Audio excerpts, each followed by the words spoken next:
Hey y'all, hey y'all, hey y'all. So I am doing this video for y'all, anybody who's going to watch it, doing my duty because it is October. We only have 3 months left in this 3 months left in this year.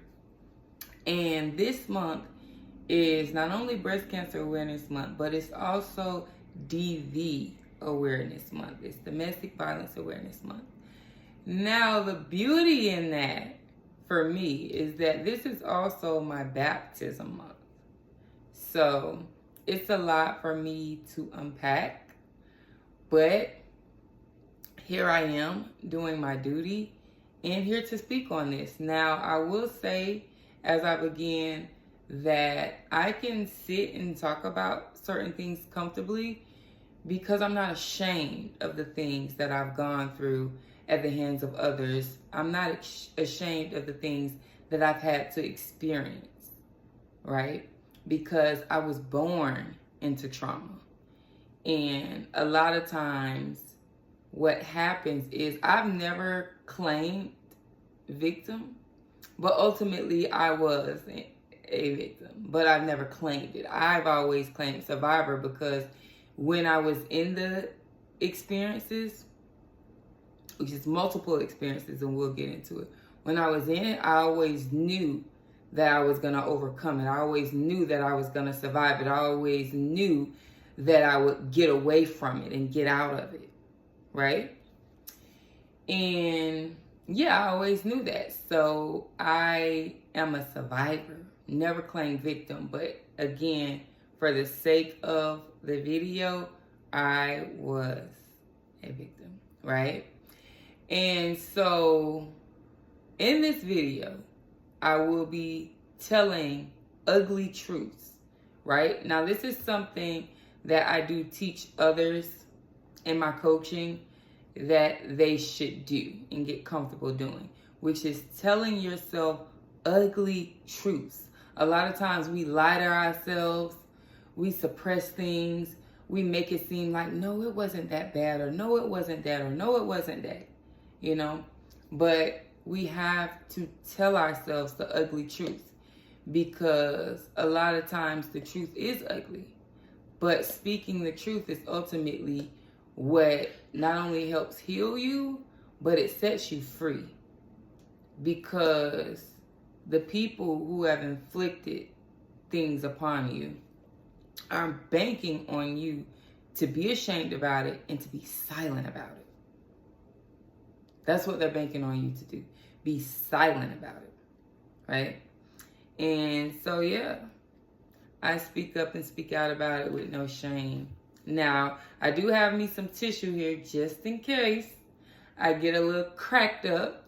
I was in Sunday service today and getting emotional. I always get emotional whenever I'm in the spirit, whenever I'm gathering up and feeling the spirit. I always get emotional because I think about how far God has brought me. I think about the things that God has saved me from. I think about how I'm still here. And it's all because of God and His guidance and His protection and His safety, And so in this video, I will be talking more about the effects of the abuse, and the effects of the DV, I shall say. I'll be talking more so about that than things that I've gone through, because we're not going to get into all of that, right? There's different groups for anybody out there who needs to talk about things that maybe somebody has done to you specifically. There's different groups for that, support groups. Look it up, tap in. If you need counseling, there are counseling available. You can get counseling through your insurance. Even if you have Medicaid, you can get free counseling. I was in counseling at 18 years old. I was in counseling. Do not forsake counseling. Okay? Do not forsake God and God's word, because God speaks to you through his word. That's how he's going to speak to you, and that's how he's going to guide you. It's through his word. Don't forsake that. And what was my other thought? Don't forsake. It'll come back to me. Got a little poop brain, right? Because this is things too that people don't like to talk about sometimes. But like I said, I don't have a problem speaking on it. Zora Neale Hurston has a quote, and she says, if you are silent about your pain, they will kill you and say that you liked it. And that's honestly the truth. And so when I first decided to start speaking up about things that I had experienced in my marriage, and the toxicity that was there, I wanted people to know. Because people always look at me all the time, and I'm happy all the time. I'm always smiling. I'm always this big energy to everyone. And, you know, they look at my beauty. They say, you're so beautiful. Oh, my God, you're such a pretty lady. Even now, people just tell me how pretty I am. Oh, my God, you're such a pretty woman. All of that. And I did not want to leave this earth without people knowing my truth, without people knowing what I've experienced and why I can still smile and why I am so happy and why I keep pushing forward and keep going and growing and learning. Because my life is a living testament, and it's important for me to leave a legacy behind. You know, I want to leave a legacy behind. So that's why I do the work that I do. I have already imprinted 10 years in the natural hair industry in Orlando, Florida. Everybody knows me. That will always be a part of my legacy. I've done that. And now I'm on to some other things that are going to be a part of my legacy. And this is definitely one of them. Being an advocate, a self-help advocate, speaking up and speaking out about this. So let's start to unpack a little bit of this, right? And I'll start off with, let's see, number one, born into trauma. Now I'm gonna try and give y'all this really quick so that we can skate past, right? Because I don't want to really dwell on this, but the foundation of things is super important because I was born into chaos. I was a break baby. People don't understand what that means. That's something that I coined and came up with once I realized what had happened, right? And so in childhood, I experienced abuse in my childhood. That's where it started at. That's where DV started at for me, in my childhood, in the home that I was raised up in. It was always there. DV was always there. It was always the thing. And I was abused as a child, right? Physically, verbally, but most importantly, the worst one of them all, psychologically. And so all of this took place by my mother and her stepfather, and my stepfather, her husband. So apparently, and y'all will hear this and you'll know that this is not far-fetched. This happens a lot, right? This is not far-fetched, but this is who I am. I cannot be anybody but who I am. I have to live in my truth. Okay? So, when I was conceived, right, my mother was, why I'm a break baby is because my mother was married to a guy. She was married to my stepfather. They got a divorce. When they got the divorce, my mom got with my dad and had me. Then got back with her husband, and they remarried and raised kids together. Now, not only did that happen, but while she was divorcing my stepfather, she introduced my dad. My dad was in the courtroom.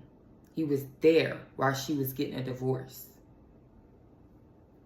Now, all of this I find out years later, and y'all will hear the story probably another time, maybe on my YouTube, T. Sharnice Inspires. So go over and subscribe over there, because God is gearing me up to just do some wonderful things over there, but good things take time. But yeah, and so I literally was, just abused. And I still can't wrap my head around how a mother and a woman, with all due honor, because I love my mom to life, even though, despite, I still love her, and there's still so many things, that I take away, so much good I take away. But I would never be able to wrap my head around understanding how you allow another man to beat your girls, right? Because during this course of the time where my mother was on this break, this divorce from her husband that she remarried, and then he raised all of us in the house together. She had another child. She had my sister. So there it was. She had me and my sister. We have two different dads. Then got back with the husband. Had a baby with him. We're all back to back 1 year apart. And then that was that. They just together. And so just giving you a tidbit of the psychological abuse is my dad was in prison. My father was in prison, right? And these people, this man would literally pull up his picture, on the website, on the Department of Corrections, and show it to me and pick on me and pick on him and and look at all of his aliases and tell me how my dad didn't want me, and that's why he has to raise me. I mean, just terrible. Just terrible. To actually, for me as an adult, to actually recollect and think of what happened to me and how that could have really affected me. Like, I could not be the woman I am today if I would have been overtaken by some of the things that happened to me. Now, mind you, while all of the things are happening to me, because again, I was abused physically all the time. It's a regular thing. People knew it. And it's on paper too, because my mom had to get us back. So I know about the system. I was in foster care. A lot of my classmates don't even know that, but I was in foster care for over a year because of the abuse. My sister went to school with a gash on her arm. They came to the school, questioned me, pulled me out of class, questioned me questioned all of us. And I was just being honest. You know, I was only in the 3rd grade. You know, I was just being honest. And from there, they took us away from the school. You know? And yeah, it was crazy. And so, fast forward again to the now. My mother is still with the guy, my abuser. And I will say too that while I was going through abuse at the hands of him, they also had their own domestic violence going on. Arguing all the time, fights all the time, cops all the time. All of that all the time is going on, right? Trauma. So again, this is something that was out of my control. I'm born into this. Born into a mess, conceived into a mess, and then had to live in a house where there was a lot going on. I mean, I was humiliated as a child, a lot. You know, I can recall one time being made to go in the garage butt naked and just stay in there like all day. You know? And it's very, very sick. And one thing I learned about abusers is that they don't change. And when I was 16, my mother went through a divorce and she divorced the guy. But by the time I was 19, she had remarried him. Yeah, she started going through the divorce when I was 16. The divorce might have finalized around the time that I was 18, but she didn't stay without him for very long. She went back to it for her very own reasons. That's a story for another time, but I will say that when women don't have the ability to get out, the financial ability to get out, and when you're not doing things God's way, and when God gives you a way out, you don't go back. So I will say those 3 things. Number 1, you need to make sure that you have some type of way out for yourself financially. Go to work, start saving something. Number 2, you need to let God guide your direction. Let God guide your steps all the way through, from getting out to staying out. Let him guide your life. Dedicate your life to him. And then also, when he makes a way out for you, because she got out, she got the house, she got alimony, and she got child support. And she went back. When he makes a way out for you, you never go back, right? And so that was summed up a little bit of what I experienced in childhood. Now,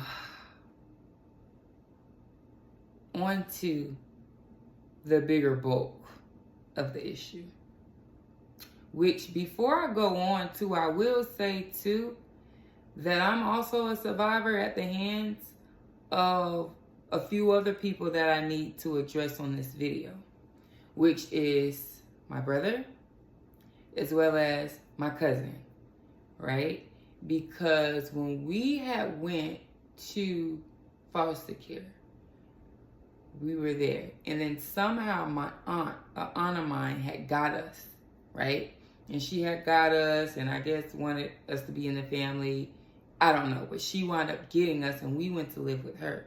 Well, I experienced it over there. The abuse over there. We were made to fight each other. He shot BB guns at us. This is my older cousin. Shot us with BB guns. Would lock us in the laundry room for hours with no food. Even when we would wake up in the morning, we would be locked in the room. We could not get out. He would let us out to eat, and we would go back and he would lock us back in there. And that's some real cruelty for you, and that's some real truth for you.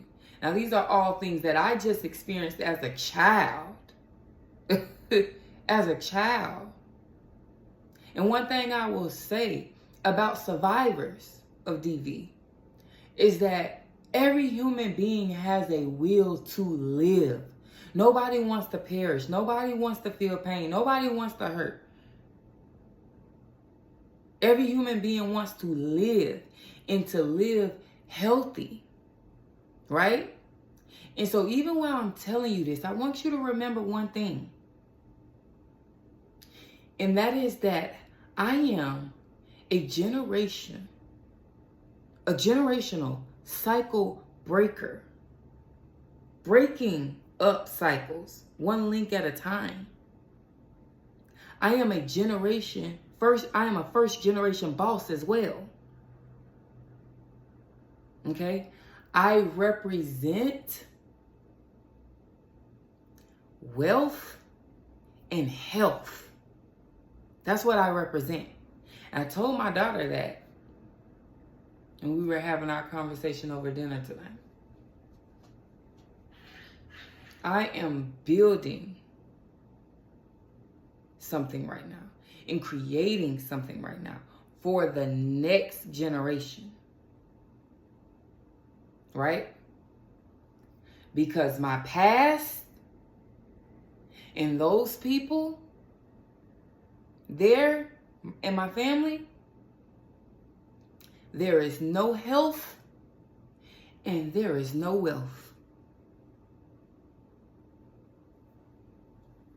So just know, again, I'm a generational cycle breaker as well as a first generation boss. If you don't know what that is, we'll tap into it another time. Do your own research, right? And so, yeah, I had to point that out because the fact of the matter is,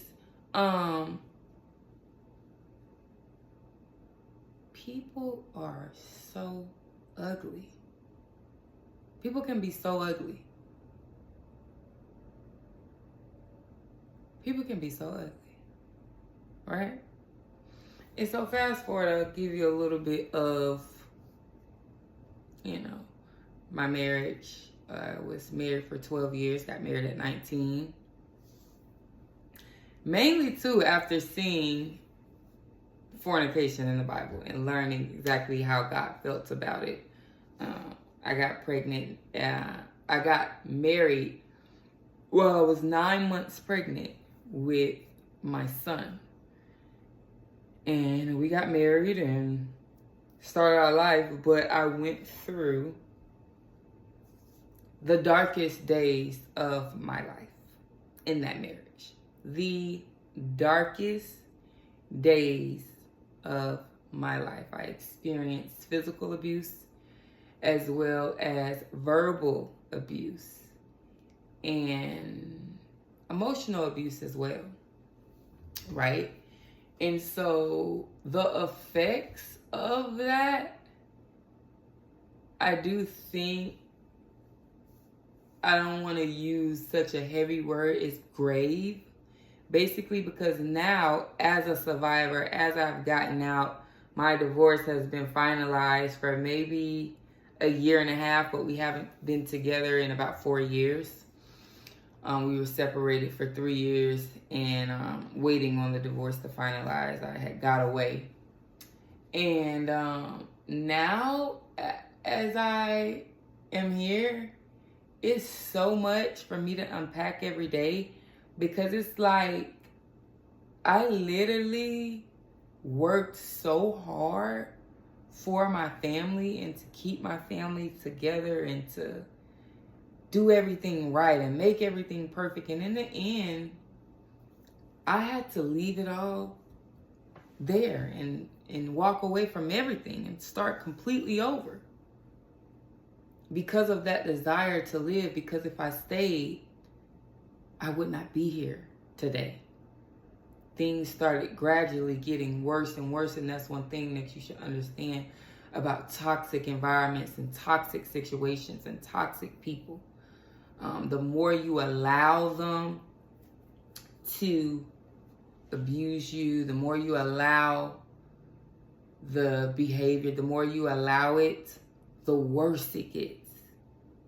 And what kept me for so long was, of course, the promises of it stopping and him getting better, and he would always say he was sorry. But you can read about my story on that in my memoir that will soon be out, Lord's willing. But yeah, you can read about just, again, the darkest days of my life, and yet how I was able to literally show up and show out still in my career. And I think it was just, again, that desire to live, that will to live and to overcome. And again, to know that I'm a survivor. I'm not going to let this take me under. I'm going to get over this. One day I'll be out of this. You know, the entire time I was married, because I had 3 kids by the age of 23. While my daughter was 7 months old, my youngest daughter was 7 months old, I went to cosmetology school, obtained a cosmetology license, and started working in the field and by the age of 25. By the age of 27, God had blessed me with a wonderful opportunity, and he had blessed my finances. Okay, so over the years, I started matching the same money that my high school sweetheart made, and then I started making more money than he made. And that was all God's doing, because God knew that I needed to have an exodus, right? I needed to exit this situation. And every year, I would always say, for 10 years, I worked to get out of it. Every year, I would always say, I'm leaving him when I get my taxes. And that was just not going to be realistic, because where was I going to go? And I shared this with somebody in the salon the other day. I said, listen, if I had a home to go back to, I would have went back home to my mother.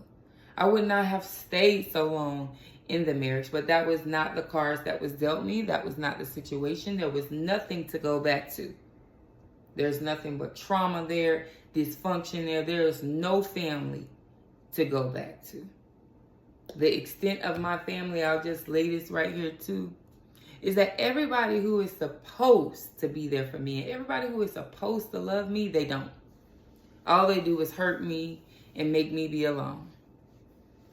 You know, it goes from, I can just go just from mother and siblings. Like my mother, again, she's still married to my abuser. So we're not going to be able to have a relationship, because you're not willing to accept reality. You're not willing to accept the truth of the matter. You know, so we're not going to have a relationship. I'm going to protect myself, because ultimately, now that I'm sitting here, I mean, she's a part of it. You know, she's not just an enabler, but she's done things as well that a mother should never do to their child. You know, but that's neither here nor there. But I don't receive any love from her. I call her, she doesn't answer. I don't have that relationship there with her. And it is all because of her husband. You know, I watched at a young age, 14, 15 years old, you know, that wedge that he would put there. You know, if my mom wanted to do something for me or take me off of punishment, he'll tell her, no, why are you doing that? Why are you taking off? You know, it's just always something, you know. And so, yeah, even during the course of my divorce, I didn't have a mother to just cry on her shoulder, to just open up to just all of that. I didn't have that, you know. My siblings, my older brother, a lot of people know him in the town that, you know, my family migrated to after we left Miami. And no love there. And I did nothing to him. No love there. Just, again, a nasty individual.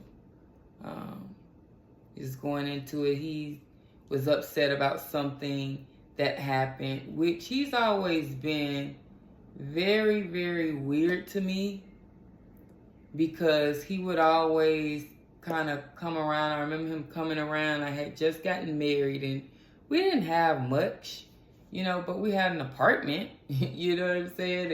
And at the time, my high school sweetheart was washing dishes at a restaurant to pay our rent. And we had 2 kids at the time. But he was in town going out or visiting some girl or something, and he hit me up like, hey, I'm going to be in Orlando. And I was like, oh, okay, cool. And because my brother, he never lived with us. He always lived with my grandmother. So he never lived with us, but he would always be over and come over to my mom's house and stuff like that. He started cutting hair in her garage. He would wash his car over there. He was always around, right? Just didn't live with us. But he said, oh yeah, I'm going to come over. And so he came in, and he was literally like picking on my apartment and picking on, my pots, saying, oh, what are those? Some play pots. And just like I said, people are something else, right? And so I remember there was an incident going on with him and my niece's mom. And there was something going on with them, some drama. He had gotten married. They were broken up, whatever it was, right? I simply, once they brought it to me, I don't never know what's going on because, I always live my life in a bubble. But once it came to me, I reached out to him. I said, hey, you should be a little bit more sensitive to her. I spoke up for my niece, on my niece's behalf, as well as for her mother, because she wasn't doing good and he was fighting with her, and that's not the right thing to do. He got upset and hasn't talked to me since. I've reached out to him 3 times to see what's up, and he has rejected me all 3 times. And so one thing I know is that it's never you that people don't like or don't take to or reject. It's the spirit that lives inside of you. So people who don't like me or don't whatever, supposed to be there, supposed to love me, we're supposed to have a relationship. It's just because they can't take the spirit that's inside of me. They can't take the spirit of God that lives inside of me. That's what they're rejecting. They're not rejecting me. Right? And so, moving along from that, my sister, now she's a slimy little snake, right? She actually is so disgusting, I don't even want to speak on it. But I give y'all a clue. If you know, you know. Faith, my husband. Let's say that. So something inappropriate happened around the time that me and him was breaking up. And them two, yeah. So she's always been, how should I say, deceiving in that way. A lot of people have sex demons living inside of them, and they need to be delivered. And that's what'll happen, especially when they want your life or they want something that you have, right? And so that's something that I will never rekindle any type of relationship with her after that. And it's nothing wrong about it, because children of God have to be very careful. And that's all I'm going to say about that. So I don't play with people and deception and evil and wickedness. I don't play with that, right? And my other sister, I love her to life, and I really wish that we could, but because my mother's husband is her dad, me and her will never be able to have a relationship, right? That'll never be able to happen. And so, yeah, that's that. And so going back to, again, the effects of where I am now, like I said, a lot of people who are supposed to be there and all of that, they're not. And it's just me and my youngest daughter. My ex literally left me out to dry and left me out to rot. And I will never forget what he did to me. I will never forget the amount of trauma that he inflicted on me. He had an alcohol addiction, right? He had an alcohol addiction. And that addiction just, oh my gosh. When I really look at pictures of myself from back then, I really thought I was doing the right thing, keeping my family together and just staying and praying. That's what they tell you to do. But really and truly, I was doing a disservice to myself. I was tearing myself up worse because I continued to put up and put up and put up and allow and allow and allow. He would drink himself to blackouts and do things that he did not remember the next day. And there's a lot of victim blaming that has occurred.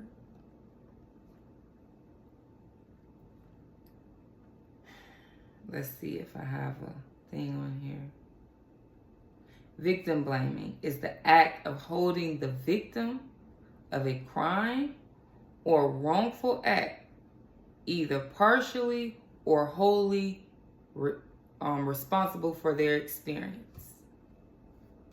Right? So when somebody blames you for something that they did to you, I teach this as well. Some things that happen to you and that you have to go through are a direct result of someone else's actions. I was married to someone. We took vows together. I was committed. I put in work. Have you ever had someone steal something away from you that you worked for? That's the effects of what I'm living with right now. That's the effects of it, because I had to leave. The violence was getting too grand. It was getting too grand and it was not safe for me. And all of the signs was there and God had made the way and all I had to do was move on it and act on it. I could no longer put up and stay. No longer. So a part of the effects of it was me developing anxiety. Now I developed this anxiety because during the course of my divorce, like I said, during our separation and everything, he continued the abuse and the violence, and it got worse. You know, it got literally worse. And so every day it was something, you know, and I was left there in a house. He was refusing to pay the bills in the house. And so ultimately left me to fend for myself, right?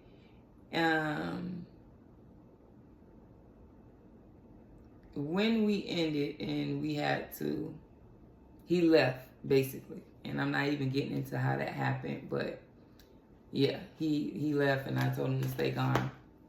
When that occurred, we were in the middle of a 2-year lease. And so maybe for the first couple months or so, he would contribute and still help cover the bills. But once he realized that he wasn't finna be, once he saw my boundaries, basically, you know, we're done, I'm getting this work, he removed himself completely financially.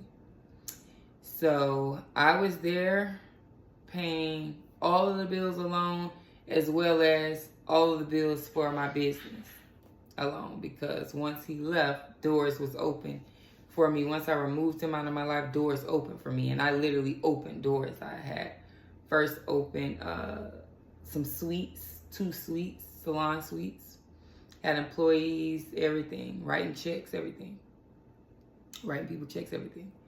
So I was paying both bills. And then I wound up paying him out of the lease, getting his name off of the lease, and then renewing the lease for 2 more years. Now I was asking him to pay me child support, right?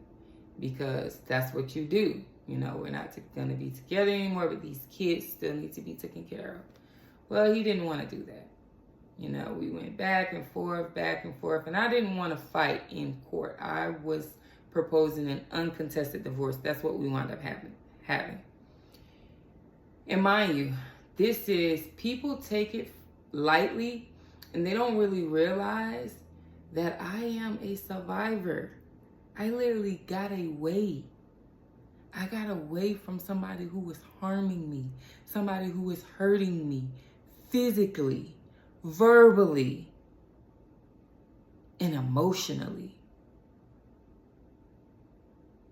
Do you understand?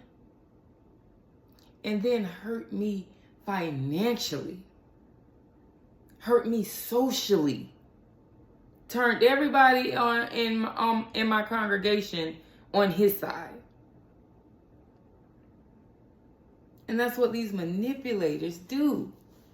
That's what these abusers do.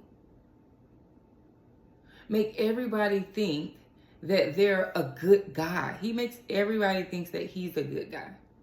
That's what he does. And he is nothing but a nasty person, an abuser. Because guess what? If he was a good guy, then he would have did the right thing. Even when it had to end because of him, because of his abuse. You didn't get help. You never changed. Never was going to change. You would have at least did right by your kids. And at least made sure that I could keep a roof over their head. And he didn't do so.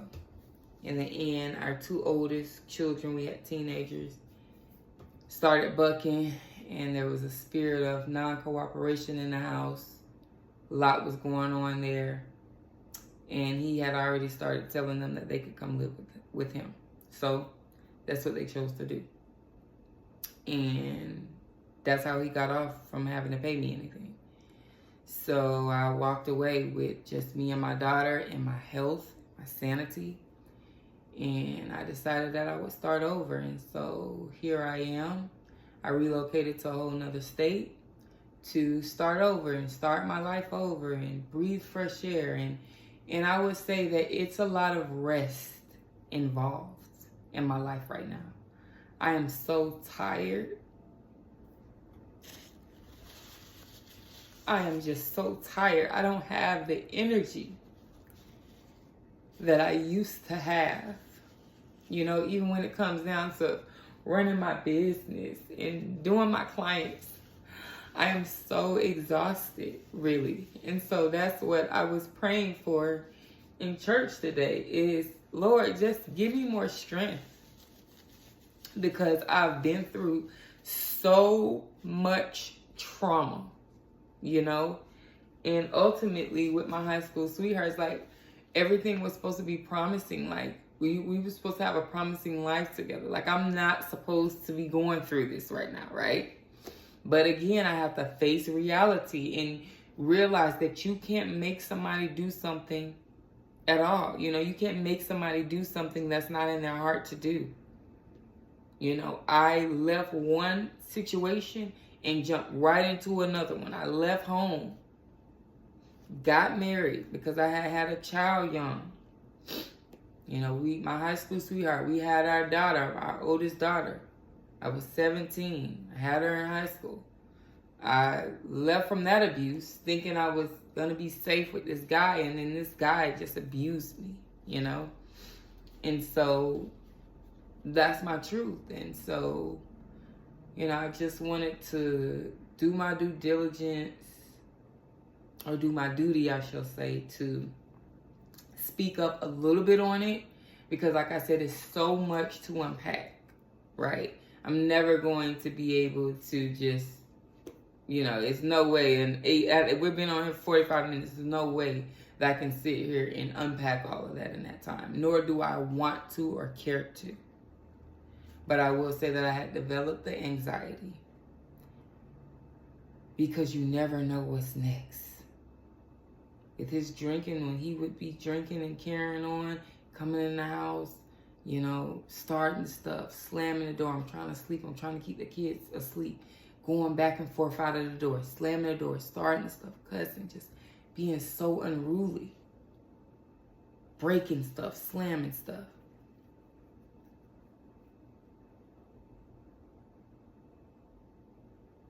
And then when I was getting out of it, the threats. He was threatening me. So I developed this anxiety and I started smoking marijuana. And so recently I've stopped and I let God just start getting this anxiety out of me, because the scriptures tell us that we are not supposed to be anxious. And a part of that anxiety was coming from the fact that I really had to scrape and scram and figure out how to have this, how to have a roof over my head, how to have a car. You know, I fought so hard in the marriage. He made me fight for my life while getting out. He did not make it easy for me, not at all. But guess what? With God, I landed on my feet. And I don't know how long it's going to take for me to truly be where I see myself being. But I know that I'm glad that I am where I'm at now. I'm free. I'm free from anybody wanting to hurt me. But there is something that I have to be careful of, which is meeting new people and allowing new people in my life. Because those new people may try to take advantage of me. Because I'm a survivor. I have to be careful. Because I don't trust, you can't trust people. You can't trust everybody. And that's the reality of the situation. Me, I want to trust people, and I feel like I'm such a good person. I know that I am. Because I, again, got in my word when I was 19 years old, and I let that mold me. And people will take advantage of that. You know? And so at the end of the day,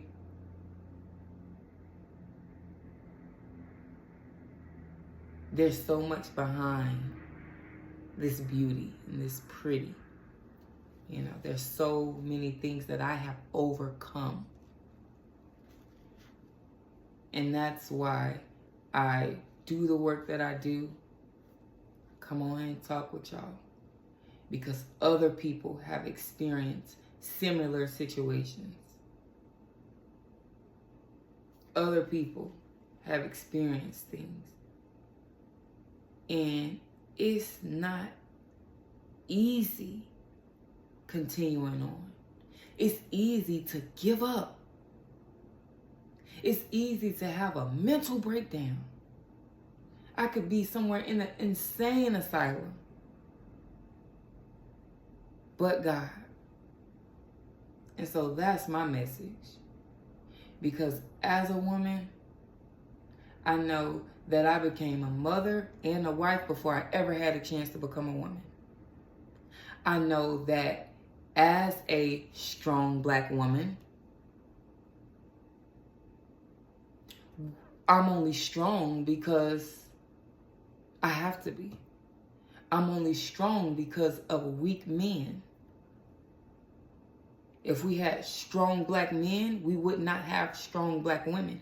Women were never meant to be, quote unquote, this strong thing.